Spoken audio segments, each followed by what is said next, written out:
تحياتي لكل اللي بيشوفونا واللي لسه هيشوفونا، واللي بيتفاعلوا معانا واللي لسه هيتفاعلوا معانا. وأنا أسمة معاكم في نوديو أسمة، بستنى كل تعليقاتكم وآرائكم وأسئلتكم وطلباتكم.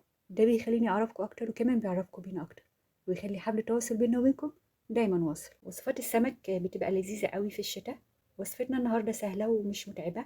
السمك الفيليه دايما بيبقى من الوصفات السهلة، وهنعمله بتتبيلة وخلطة هتبقى لذيذة قوي معاه، مع صوص الطحينة هيليق قوي، ومكوناته بسيطة وكلها بتليق مع السمك. تعالوا بقى نشوف مقاديرنا ومكوناتنا. أول حاجة هنعمل تتبيلة كده وننقع فيها السمك عشان السمكة كلها تبقى متطعمة ويبقى طعمها حلو، ويبقى لحم السمك شارب من التتبيلة والخلطة، وبيبقى لذيذ قوي. مكونات التتبيلة هتبقى 4 حبات من الليمون، و2 راس توم كاملة، معلقتين كبار من الدقيق، معلقة كبيرة من الكمون. هنحط الدقيق والكمون ونهرس كل كمية التوم ونضيفها في الخلطة، وعصير الليمون.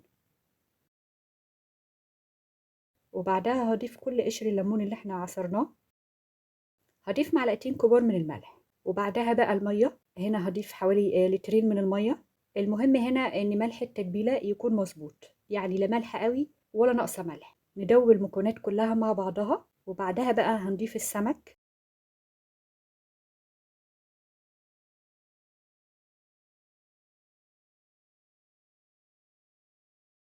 وده السمك اللي معانا هنا. معايا 2 كيلو من السمك الفيليه. نجيب بقى اي نوع سمك احنا حابينه او بنفضله. ده سمك بولتي.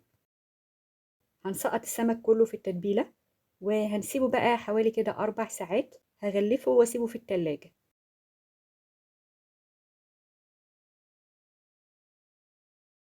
ده السمك بعد ما كمل مدة النقع، بعد 4 ساعات نقع. هصفيه بقى من التتبيلة كويس، وهحطه في مصفى علشان يتصفى. والطريقة دي بتبقى حلوة قوي للناس اللي مش بتستحمل الثوم الني، وبيبقى عندها مشكلة كده صعبة في القولون مثلا، أو مشكلة صحية في القولون مع الثوم. احنا هنا بناخد نكهة الثوم، واللحم هنا بيتشرب من التتبيلة، ومنكه كده من الليمون والثوم والكمون. هنسيبه بقى على جنب يتصفى، ونعمل الخلطة اللي هنحط فيها السمك، وبعدها نبتدي القلي على طول. 3 حبات من الليمون، معلقة كبيرة كمون، معلقة كبيرة توم باودر، وزيها من الملح. 6 معالق كبيرة من الدقيق. هنحط الدقيق وعليه الملح. وأنا هنا مش بضيف كل كمية الملح مرة واحدة، على حسب كمية المية لحد ما أوصل للقوام اللي أنا عايزاه.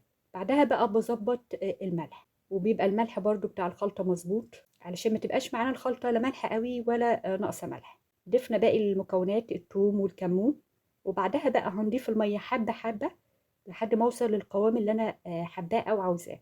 وعلشان كمان الدقيق ما يكلكعش معانا، لسه القوام سميك شوية، بس هضيف عصير الليمون الاول علشان يعتبر سوائل، وبعدها بقى نقدر نقدر كمية المية المطلوبة.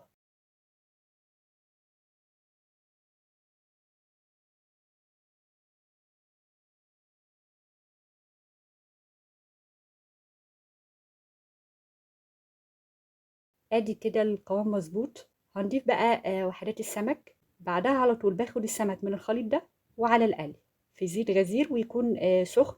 والطريقة دي بقى بتحافظ على زيت السمك لحد آخر رصة من السمك، وهو بيبقى لونه كويس ومش بيتحرق. مش بقلب السمك لحد ما ياخد لون محمر كده وحلو، وبعدها بقى في الآخر بديله تقليبتين كده واطلعه من الزيت على طول.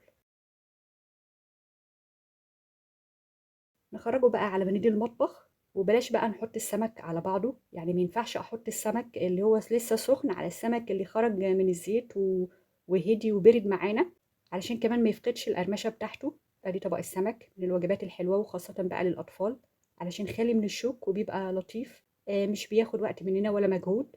نقدم معاه شرائح الليمون، روح السمك بقى الليمون. وهنقدم معاه صوص الطحينة المعتاد اللي بيليق مع السمك.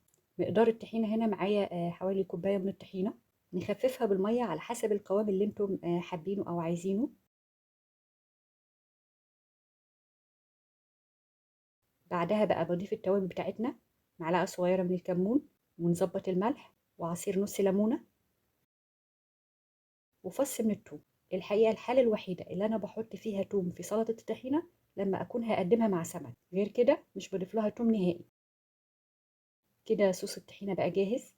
نقدمه مع رز وسلطة خضار، أو نعمله سندوتشات، بيبقى حلو قوي.